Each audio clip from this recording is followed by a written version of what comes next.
Hi Scorpio, welcome and this is your message. Ano yung mensaheng pinararating sa'yo Scorpio? Be open-minded po, hindi po halos lahat makaka-resonate kaya piliin nyo na lamang po. And thank you nga po pala sa mga nag-subscribe at sa mga bumabalik. Welcome po tayo, okay? Start na ako, Scorpio. Ano pa yung mensaheng pinararating sa'yo? Give me the message for Scorpio. Ano yung mensahe na pinararating sa'yo?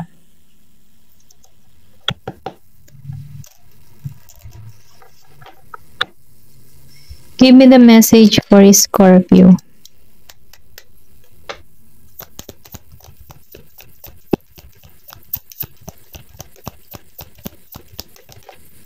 Meron ka ditong growth.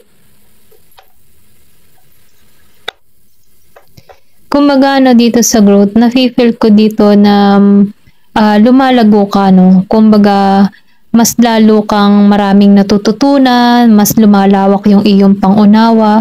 Then nafe-feel ko dito na nagiging aware ka na sa mga bagay-bagay dahil alam mo na kung paano mag-control para sa iyong sarili. Kasi nakikita ko dito yung pagiging mong matured na tao. Ito lang yung nakikita ko. Kumbaga, nafe-feel ko din dito, nagiging kang disiplina. Nagiging kang disiplinado. Okay? Give me more information. Ano pa yung mensahe para kay Scorpio? Ayan, tumalsik na. Meron ka ditong surrender.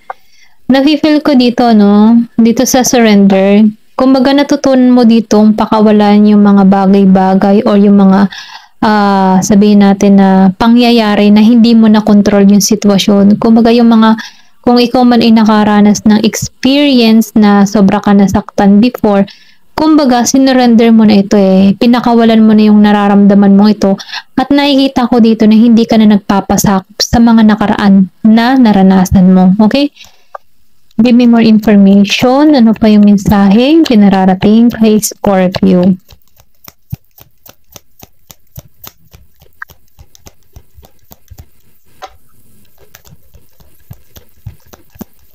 Okay. Meron ka ditong pride. So, sinasabihan ka dito sa pride, natutunan mong mahalin yung sarili mo tulad ng pagmamahal mo rin sa ibang tao. Kumbaga, nakikita ko dito na mas lumalawak yung pangunawa mo, mas lumalawak yung iyong mga pananaw sa buhay. Then, nafe-feel ko dito, yung pride na sinasabi or ego, hindi ka dito nagpapasakop. Kumbaga, yung pride na ginagawa mo para sa sarili mo, ay ibinibigay mo din para sa ibang tao. Kumbaga, kung ikaw may mapagmahal sa sarili mo, at merong mga tao diyan na nakikitaan mo na ramdam mo na minamahal ka, ganun din yung ibinibigay mo dito sa mga tao na nasa paligid mo, na kung saan nagiging kang patas sa sitwasyon, sa iyong nararamdaman. Okay, ito lang na-feel ko dito. Courage. Dito sa courage, na-feel ko din dito, na mas lalo kang tumitibay ang iyong kalooban.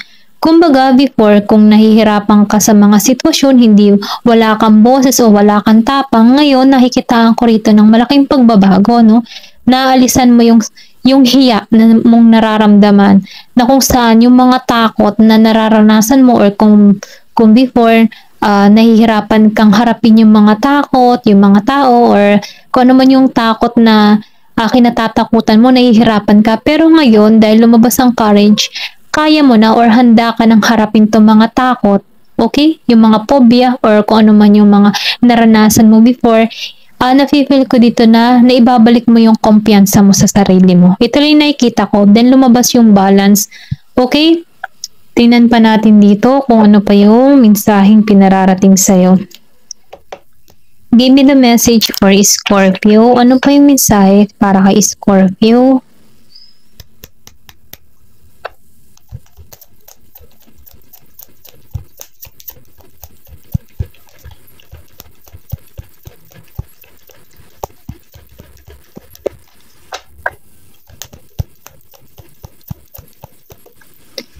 Meron ka dito na spiritual message, okay? Nafe-feel ko dito, na maybe ikaw mas lalo kang napapalapit kay God. At ito yung mensaheng pinararating sa'yo na kung saan nababago mo yung sarili mo dahil meron ditong paglago na nangyayari sa'yo, okay? Meron ditong 41 years old. Give me more information. Ano pa yung mensahe pinararating sa'yo? Respect, okay? Kasi nafe-feel ko dito na meron dito yung iba sa inyo marunong ng kumbaga mas nire-respeto mo na yung sarili mo, or pwede rin sabihin na natutunan mong i-respect yung mga bagay-bagay. Nagiging kang mabuting tao. Then nakikita ko rin dito na may paglago na nagaganap sa buhay mo. Okay? Give me more information. Meron ditong 26 years old. You, okay? Natutunan mong i-respect yung sarili mo, or nagkaroon ka dito ng pag-iingat sa sarili mo. Ito rin nakikita ko, maybe nino-nurture mo yung sarili mo, nagse-self-love ka, inaalagaan mo na yung sarili mo, dahil nabuksan yung spiritual para sa'yo. Kumbaga, nagkaroon ka dito ng pangunawa, or naunawaan mo na yung mga sitwasyon in the past na nangyari sa'yo, Kumbaga, nakikitaan ko dito na lumalago ka. Give me more information. Ano pa yung mensahe? Meron ditong 32 years old. Pwede rin sabihin, yung iba sa inyo nagme-meditate or nagre-relax.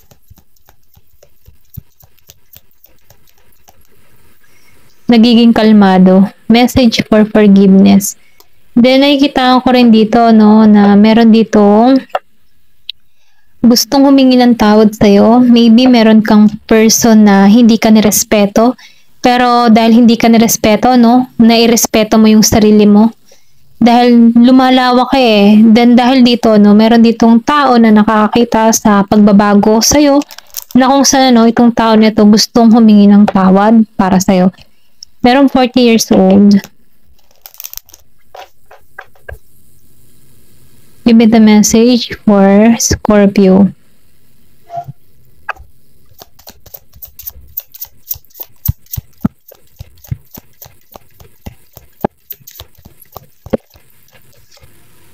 Meron ka ditong garden, okay? Nakikita ko dito na something lovely will grow from this. Kumbaga, nakikita ko dito sa garden.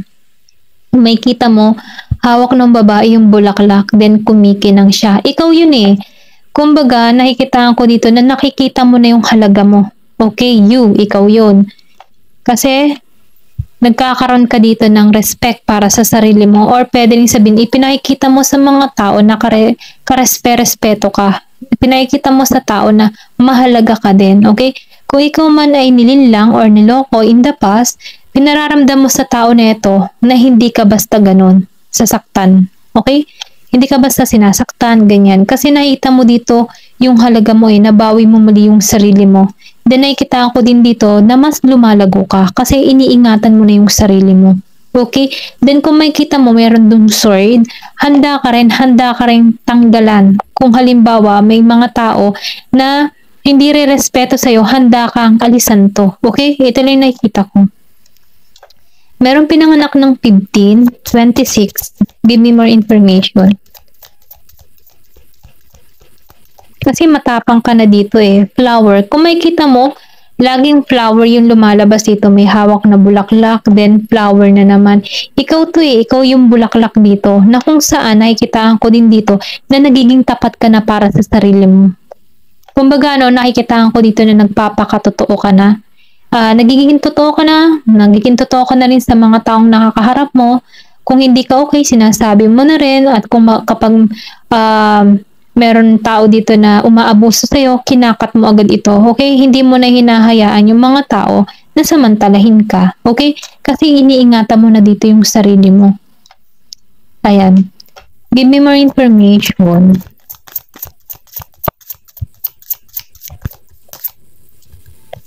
Library. Marami ka kasing natutunan dito. Ito lang nakikita ko kasi nagising ka dito by spiritual message. May paggising na kung saan naibalik mo, kontrolin yung sarili mo. Sa kontrolin nabalik mo, i-control yung life mo. Ito lang na-feel ko. Maybe, meron kang person dito na sobrang controlling, pero ikaw, naibalik mo muli yung sarili mo okay? Meron ditong 22. Or, pwede rin sabihin 22. Pinanganak ng 22. Give me more information. 30. Or pwede rin sabihin na meron kang person na 22 yung date of birth. 15, 17. Okay? Piliin nyo na lamang. Meron dito na castle. It's time for healing, not war. Kumbaga, no, nakikita ko dito kasi lumalawak na yung pang-unawa mo. Nagkakaroon ka dito ng limitasyon para sa iyong sarili. Dahil din, andito ka sa healing. Meron dito nag-healing. Ito lang yung nafe-feel ko. Nasa healing journey ka. Tingnan pa natin dito. Give me the message for Scorpio. Ano pa yung mensaheng pinararating sa'yo?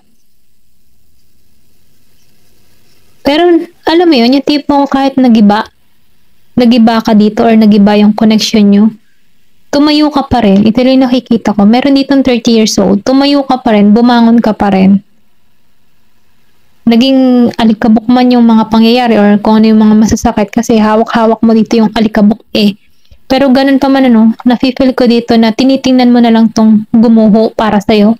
Pero kahit tinitingnan mo to, nakikitaan ko ditong handa ka na sa panibagong yugto ng iyong buhay.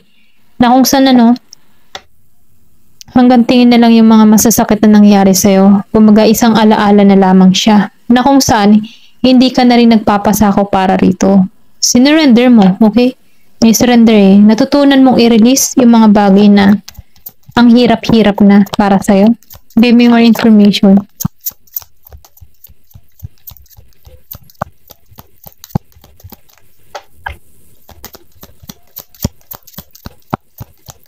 Give me more information for Scorpio, please.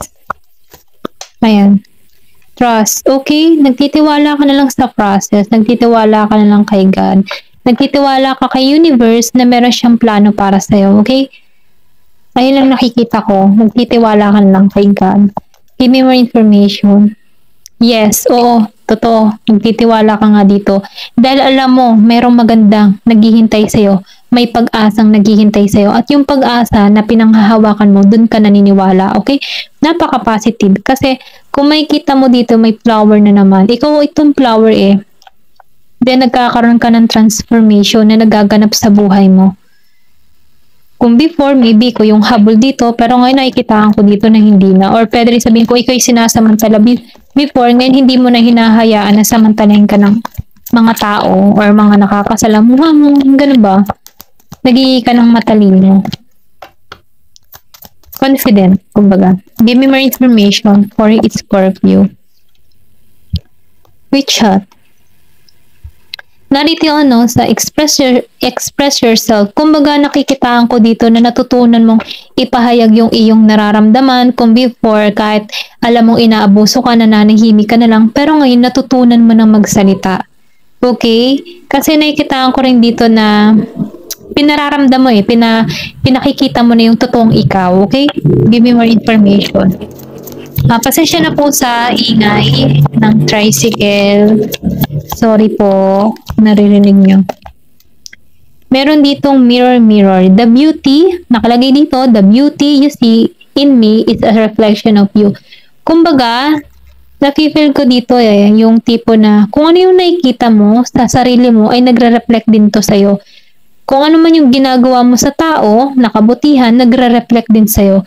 Kumbaga, nafe-feel ko dito na nagtiwala ka lang dito kay God, kay universe, na kung saan yung mabubuti mong gawa, magre-reflect din pabalik sa'yo at dun ka naniniwala. Okay? Ayun lang yung nakikita kong mensahe para sa'yo. Thank you for watching. Love and peace.